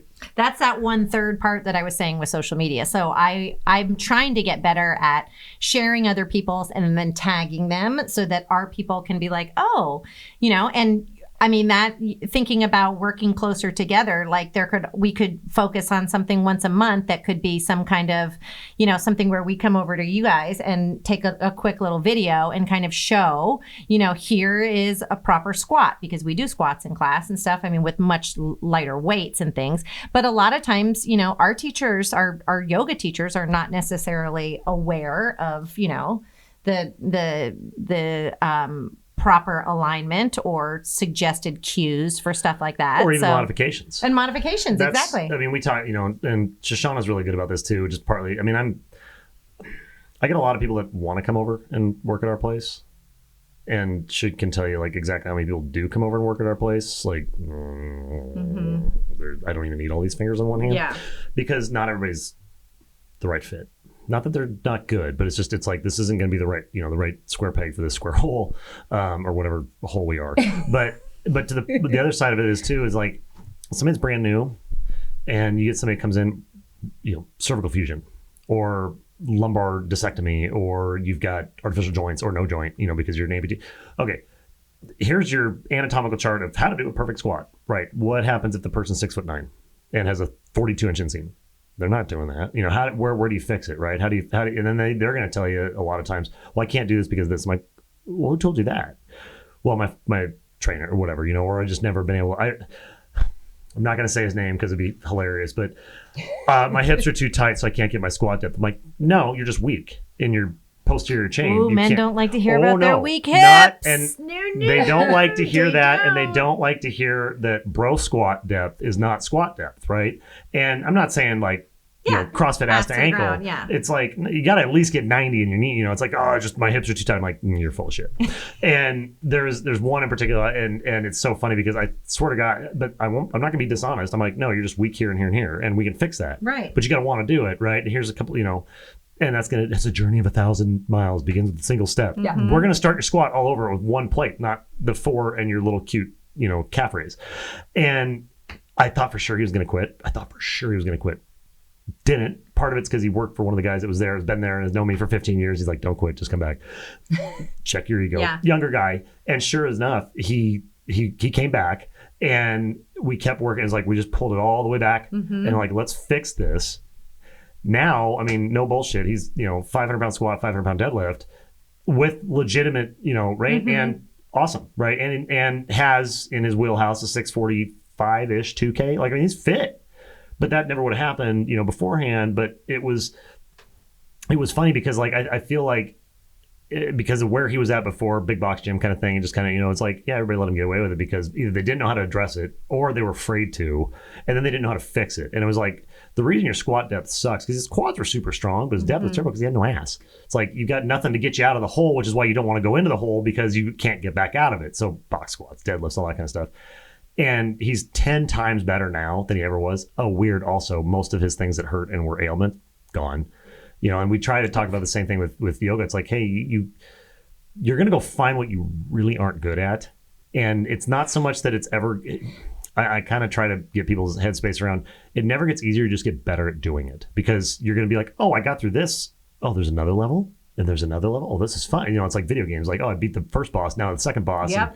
It's the more you learn, the more you realize you need to learn. Yeah. Hopefully. I mean, if you're open to that and Right. your ego will let you kind of see that you haven't perfected anything and that there's more to learn. Yes. And I think ego is a huge part of it. Because it's good. Like I used to teach this core conditioning class, and I would say the majority of my men are the ones that quote unquote complained. They're like, this is so hard. I'm like, that's because you're not used to using Right. your core. and they don't know what their core is. And they think you can see it. I was like, and so it would be interesting because they'd be struggling. And I'd have a couple that really stuck with it, and they Yeah. started to see they had less injuries. Yep. They felt better, but it was so hard. And they was like, why is this so hard? Why? And they were looking around the room, and they were, not always, but the majority of the women around them were able to hold these planks for a minute, and they were dying after 20 seconds. Yeah. And it was about, and the ones that stuck around are the ones that were able to kind of check that ego at the door and then came and said, wow, what a difference. Like, But it also takes a good teacher and a good atmosphere. Yeah. Like your client, if you didn't come at them in a method that made sense to them, then they wouldn't have come back. Right. They would have just gone to another place that would have just said, oh, you're right. You don't need to do Or that. they're afraid to challenge them. And it's, Yeah. it's especially, I hate to bag on guys, but guys tend to do this more than others where they're less receptive to, and I don't want to say criticism, but in a negative way, but like the, critique of form, right? It's like, hey, if you do this, you're going to get a little more of this and this, and right? I'm like, oh, I got this. It's like, okay, you don't, but you can, to that point of the ego. And it's like, how many, if there were, whatever, I'll make it up, say 20 guys, yeah, 2 stuck around, right? Now those 2, going back to the other stuff that they're doing, the transference and the transferability of all of that gain from that, just personal growth, but then also the physical growth of like, oh, now I can do a plank for a minute. I'm pretty sure the things they like doing, like if it's lifting or whatever, yeah, probably a lot better. And with the mobility side, people get it. Yoga gets again, I like to call, and I even refer to you guys, it's like, no, it's functional yoga or blue collar yoga, whatever, because you get so much of what's presented is, this could be totally whatever, but Omi and like just super hyper spiritual, which can be part of it, or it could be all of it, or it could be none of it. And you're, in the different, kind of teaching environment where it's like, hey, we're gonna make you fitter, and you're gonna be able to transfer this to where it's, hey, Well, I always tell people, like, real yoga, it doesn't happen like the 1 hour class that you're on the mat. The yoga happens in the other 23 hours of the day when you're able to like take something that you learned on the mat. Maybe it's that you're stronger, that you have more balance, that you have empathy for yourself, that you have connection to your breath or your community, and you're able to use that in the other 23 hours. Right. It's not that 1 hour. It's really easy to get to your mat, have someone to tell you what to do, and you move your body into these different shapes. That's easy.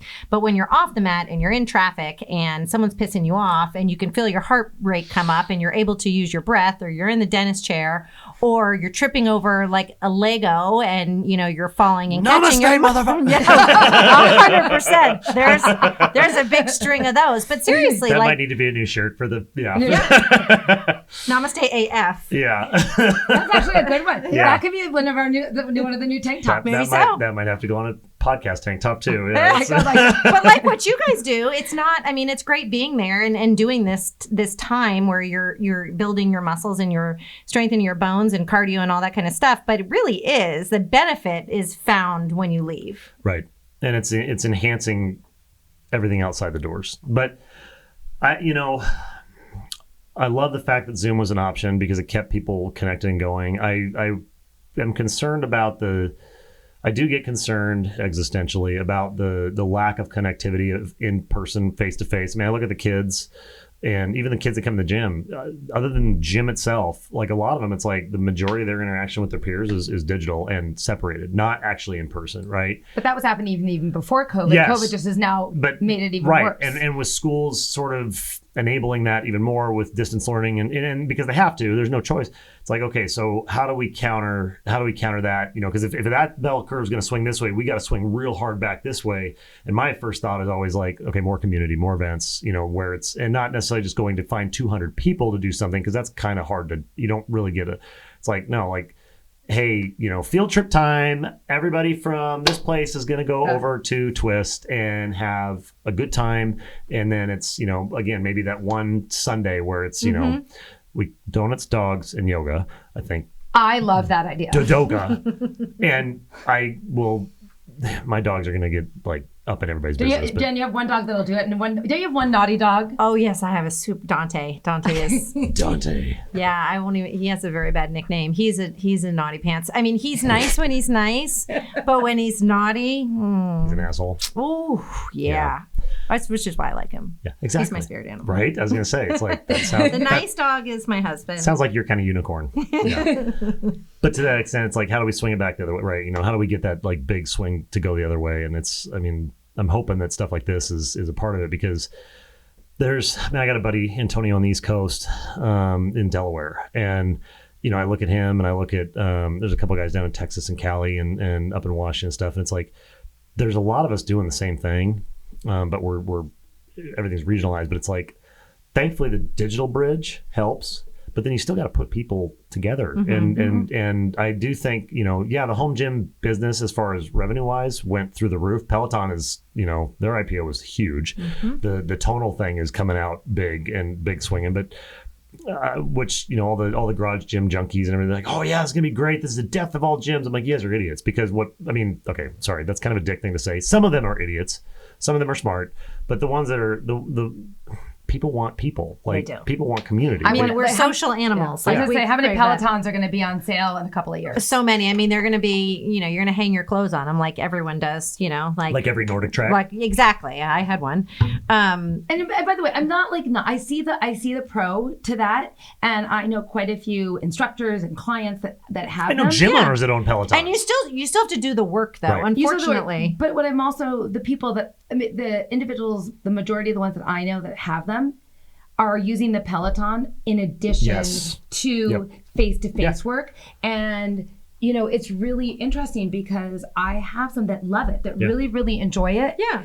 Well, they do a really good job with virtual community on Peloton. Exactly. So they do try their best to, and they can, because if they can't crush it, I don't know who can. So, but I'm noticing that even the majority of the people, even the ones that are enjoying the Pelotons or whatever, the Mirror, whatever you want, whatever's out there, and I'm not knocking any of that, but people still need people. Yep.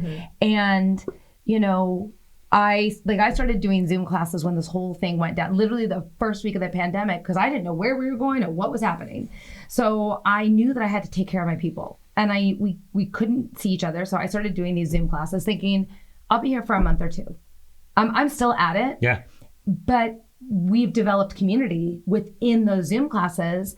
And to the point that sometimes we'll stay after and talk for 10 minutes. And there's people that have never met each other face to face ever, but are talking and getting to know each other. Yeah. And it's not the same as physical in person, but people need connection. And I think they're always going to come back to that. I do think people are rethinking what exactly do they want out of an experience. Yeah. Now there's some situations where you've got families that need like childcare, this or that, and that's a whole nother ball game.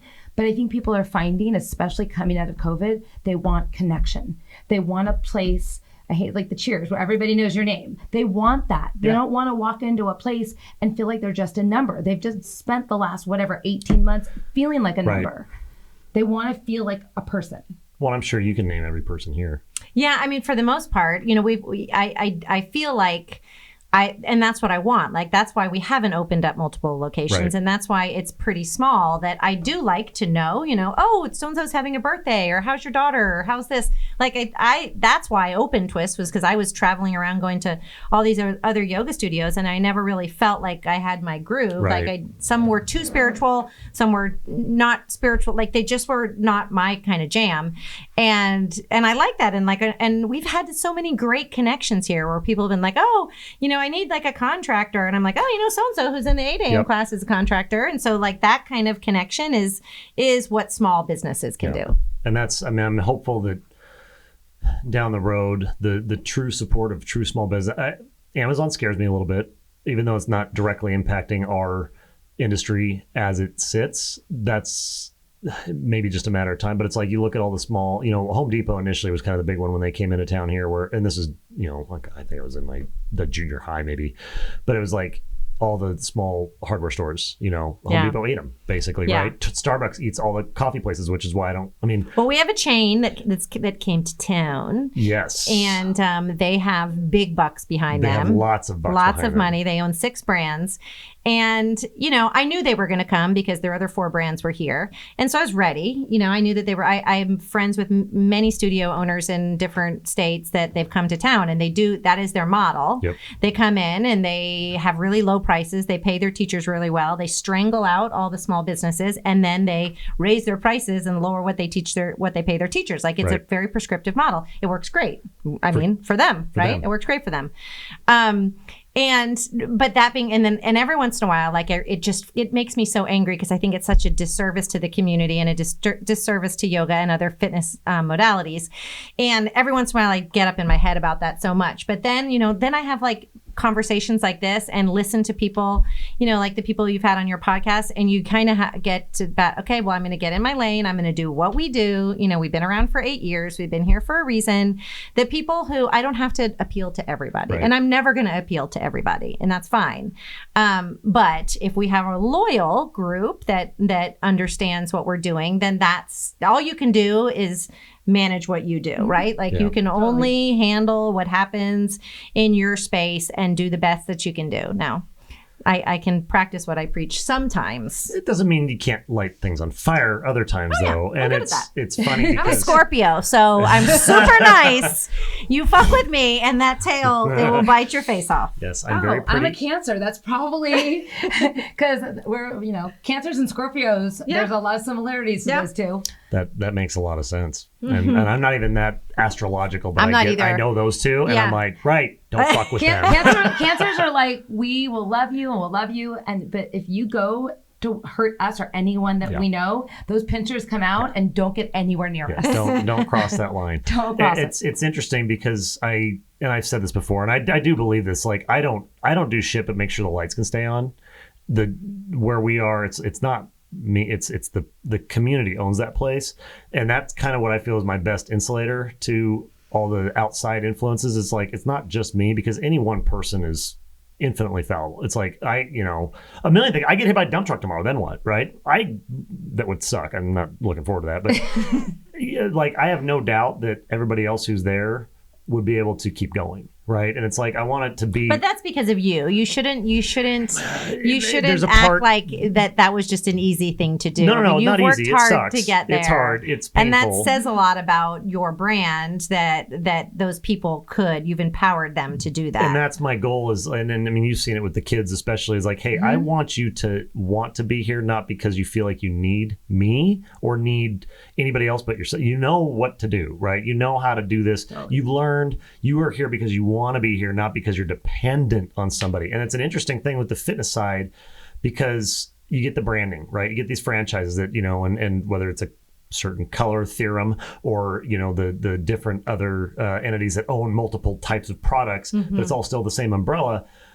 They have a high churn rate. They have a high turnover rate. You come into a town, and I mean, our town, there's I think we're up to 36,000 people now, right?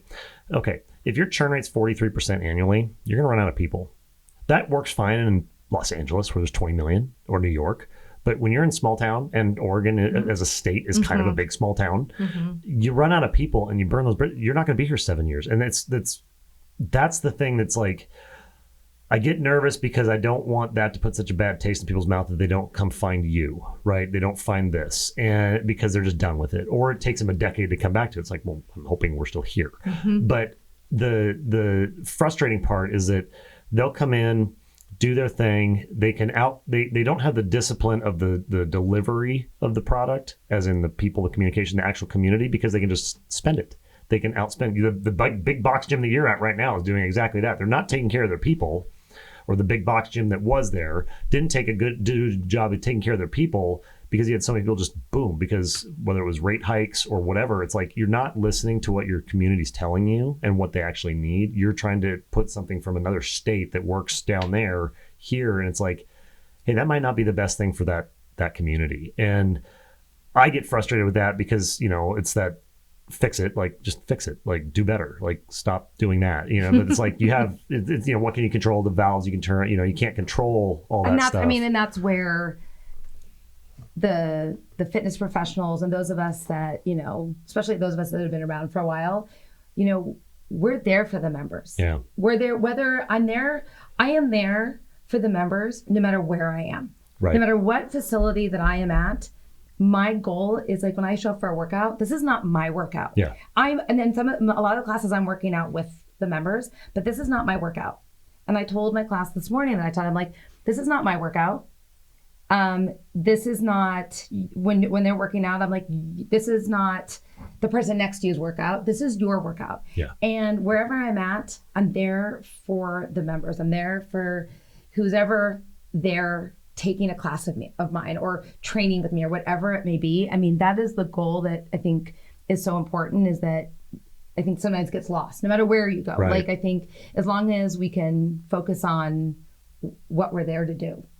I mean, I just think that's important, is to walk in and be like, I'm here to do this. I'm here, and when you own a business, it becomes you, yourself, and I.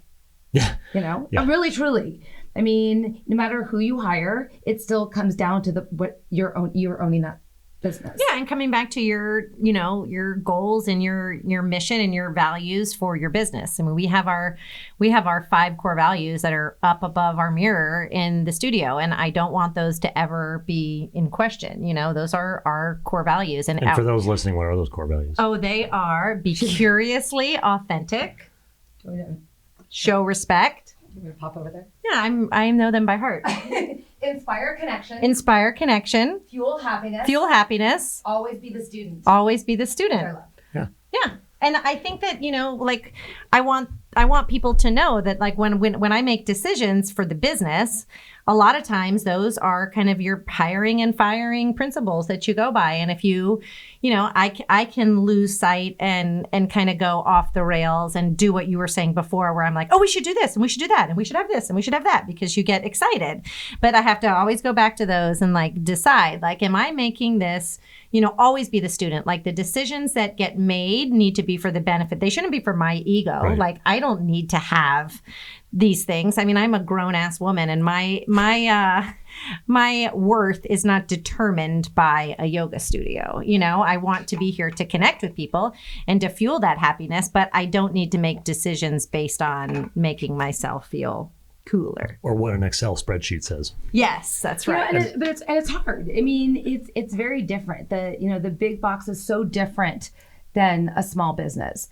And I don't know, like, I don't know. I'm a strong believer in small business. I mean, even when it comes to when I go to buy things like gifts, I'm like, where are my small businesses that I can go to? Just because that's just something I've always believed in from the And we're beginning. lucky in this area that we have a lot to choose from as far as small businesses. If you go even a little bit further out of town, it's like going to be Chain Central, Chain Central, yeah. And that's the scary thing, is that, and that what concerns me is because even if you look at, like, the PPP, it's like, who did that enable? Who did that disenfranchise? Well, who did it enable? The big guns. Who did it disenfranchise the most? The little ones. And I mean, if I'm in whatever big city and all I can find is a Starbucks, okay, yeah, I'll get coffee because otherwise I'm an asshole. But otherwise, it's like, no, if I have any other option, I'll go. Starbucks is going to be fine. I'm not too worried about supporting them, right? I am worried about supporting Primo, right? Because it's like, okay, they're a local. Ian, who owns that place, bought it with money and help from his mom when he was in high school at Tiger High School, and they're still rocking and rolling. Tigers. Tigers. My husband went to Tiger. Right. In the ancient times. And it's I'm sure he's going to be thrilled for you to say that. Ancient times, otherwise known as the 80s. Back when it was just one building, one room. Well, the coffee was delicious. Right? Thank you for my so almond good. latte. Which is full circle to my point on that is like, just because it's a small business, they still have to be good at what they do. And they've been in business for a long time because their coffee's really good. It doesn't taste like burnt hair. It's also fast. They also know everybody, and all their pastries are made from scratch and super yummy. But they make and produce and distribute a really, really good product. And it's better than everybody else's. I drive completely out of my way every day to go there because it's better than everybody else's. And I go out of town to even another small place. I'm like, man, it's not Primo. And that's one of those things. Is like, that's the stuff that I don't know how to scale, especially in, with this, like, we talking about scale and extension and reach. And I don't know if it is possible, but there's somebody in Delaware near Antonio's place that thinks like you do, that is yoga minded. Mm-hmm. Maybe that's the way that it comes together. Not that everything has to be, I'm a big Marvel fan, so Ego, who wanted to turn the entire universe into himself, right? It's like, no, but like-minded folks that think like that, act like that's better, I think, for all of us, and keeps that kind of little bit of an insulary defense. Yeah, and I like you also have, different types of people on here, so it's not like all yoga studio owners coming and talking about their experiences.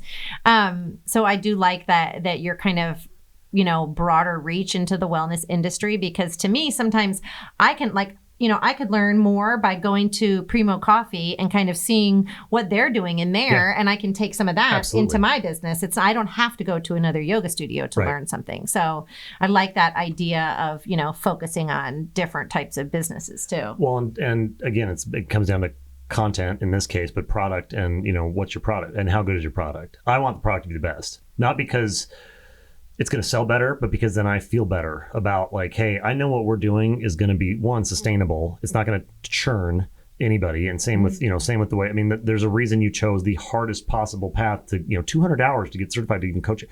That's ridiculous. You could go work at a bazillion other places and just show up and be like, hey, cool, can you give me the weekend seminar? Awesome, great, thanks. And then check, right? And it's like, oh, now I'm a yoga coach. I can just hang my shingle. I'm a yoga coach, or I'm a whatever. And most of the consumers don't know the difference because they'll just see bigger, better, maybe they like pink and not green. And so and it's true. I think I see that a lot. And I see sometimes even when I was when I did personal training big box, when I was more doing that in various places, it's like, maybe I didn't have as many clients as another person did. And people are thinking, well, are you as good? I'm like, well, it's the quantity and the quality aren't equal to each other. And then going back to what we were talking about, learning from different places, I think we can all learn from so many different things. I think small business can learn from big box. Big box could learn from small business if we were willing to go back and forth. I love your analogy, Jen, about like going to a coffee shop and learning, because it's all a sense of growth. And I have to admit, I really I used to go to the IDEA conventions. Mm-hmm. And it was so phenomenal to go spend 3 days immersed with fitness professionals, learning from other people, and just immersing in learning. And it goes back to like one of the things. It's like I was a student for 3 days. Yeah. Unfortunately, because of COVID, we don't have that right now. But I look forward to being that student. And I think if we always look at ourselves as a student, I didn't even think about that, but it really goes back to that. If we just are always students, learning from each other and being okay saying, you know what, I learned from my students. These are not even group exercise instructors, but I'm willing to learn from them and hear their feedback rather than being like, oh, you don't know what you're talking about. Yeah. You're not in this business. Yeah. But I learn from them. They'll tell me something. I'm like, oh, I need to listen to that. Just need to listen more and look around. Now it's what Buddha said, 2 ears, 1 mouth. I don't know if he really said that, but it sounds better. But like it sounds Deb better if it Buddha comes said from that. Buddha versus Jen on a Friday night doing her pantry cleaning. Angry pantry cleaning. Angry pantry panda.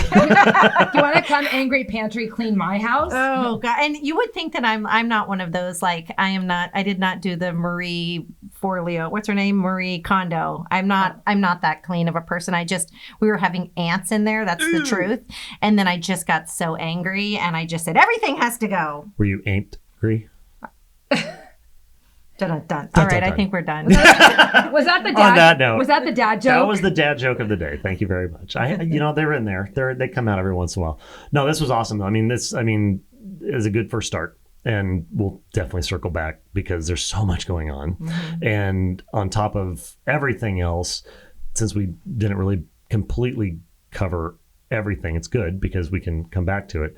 But if someone wants to find you to learn more about what you guys are doing here at Twist, and then also just what you're doing in your pantry, how and where can they find you?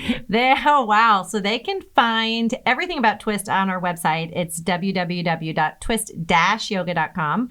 And we have in-studio classes that we're still live streaming. We also do lots of workshops. We do retreats. We have a really fun retreat that we do to Mexico every April, very fun retreat in Puerto Vallarta. And we have another teacher training coming in person, another teacher training session that starts October 2nd. We do corporate classes, so all the goodness. And you can also find us on Instagram at twistyoga_Lake Oswego. And we also have the classes that I'm so blanking on what you call it. They can do anytime. Oh yeah, we have Twist Yoga anytime. I just couldn't get on demand. On demand classes. Sorry, yeah, I just sweet. Yep. Are those pre-recorded or? Yeah, we have about 375 of them. Holy smokes. Yeah, we started that before the pandemic, strangely enough. That was when people were trying to say, oh, you should open more locations. And I was like, that would be me driving from place to place, managing people, which it's not my special sauce, managing. So I said, well, wait, why don't we just go? What happens if we had a virtual studio? And so luckily we did that before the pandemic. So we had, lots of really high quality classes. See, I didn't listen to any of that because everybody's like, oh, podcast, you should go Zoom and you don't have to go anywhere. I'm like, that's dumb. I want to go everywhere. I want to go see people's places. I don't want to be in my place. I want to be in their place because I'm tired of my place. Like, I live in my house in the gym all the time. Like, I want to go outside. Like, let's go other places. That's so funny because I did the exact opposite. I'm like, go, travel, go. I'm trying to figure out how to explain to my wife, hey, we got to go to Texas. Why? Well, there's like 3 guys I want to talk to down there and a couple people. And then we got to go to Delaware and then we got to go to North Carolina. And it's like, what about Hawaii? Podcasts. Like Hawaii, that would be actually, Mexico. Baja's a whole other thing. Paul and Rusty and I got a whole plan for that. But it's like I'm gonna try to figure out how to do, because like even in Hawaii we went to the block when we went to Maui. I've never been there. Like, I remember because I asked you all about it. So awesome, right? But it's like, oh, that's an island in the middle Pacific. All sorts of our people. I still talk to people from there that I met. We were there for like a week and a half, and I'm like, this is amazing. And it's like, you guys are here, and it's really hot, and you're way fitter than I am, so let's be friends. But to the point of like, it's like, I'm kind of with this in particular. It's like I want to go all the places and see all the things because it's like it feels comfortable. It's like home. It's like you should get a van and like outfit it as the whole podcasting big studio, van, and you can drive around and be one of those thanks to the pandemic and outdoors, those things are like 4 times what they used to. Yeah, maybe a school bus. I'm gonna fly, and I hate flying. That's how sad it is. It's like it's like just get in a plane and go somewhere. Just because the novelty now of being in an airplane, it's like, I couldn't do that for like ever. I know. Shoshana, what's your Instagram? Yes. My back Instagram, to yours. It's SG, as in Shoshana Gordon _fitness health. Okay. So that's my on the old Insta. Yeah. On the old Insta. And you get lots of dogs on that one too. Yeah, you were okay. So Tiger Lily. Yeah, everyone knows my dog, Tiger Lily. She is definitely a part of the fitness family. Yeah. Like everyone kind of knows her at this point. Soon to have her own Instagram. Believe it or not, she has her own Instagram, but I'm not good about keeping it up because I've been so focused on the other one. And I just stick her on everything else. But yes, you will get to meet Tiger Lily on that one as well. Fabulous. Awesome. And I do have sometimes my 2 kids, but dogs. All dogs. Dogs are good.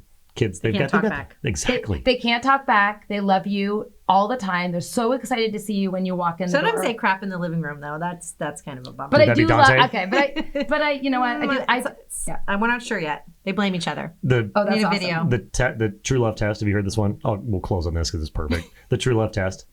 Put your dog and your other half in the trunk of your car. Drive around for an hour. open it up and see which one's happy to see you? Oh, aha. True love. I'm going to test that out today in 100 degrees. Yes, great idea. Great idea. I'm pretty sure it's going to be a dog. Awesome. This was awesome. Thank you guys so much. Thank you. Thank you so much. So good, right? Jennifer and Shoshana are exceptional humans, and I cannot thank them enough for taking the time to sit down and jam on this episode with me. And thank you, too, for listening or watching this week. If you liked what you heard today or on any of the Fitness Nomad episodes, hit subscribe and tell a friend. If you really feel motivated to talk about what you heard, leave a review there, too. And I guess to be fair, if you thought we were terrible and should go back to our day jobs, feel free to say that. And we may or may not take it under advisement, but we'll definitely listen to that feedback. Maybe. If you have any burning questions or ideas for what content or topics you want to hear about down the road, drop a note in the DMs or the comment section. And thank you again for taking the time this week, and we'll see you next Monday. Bye.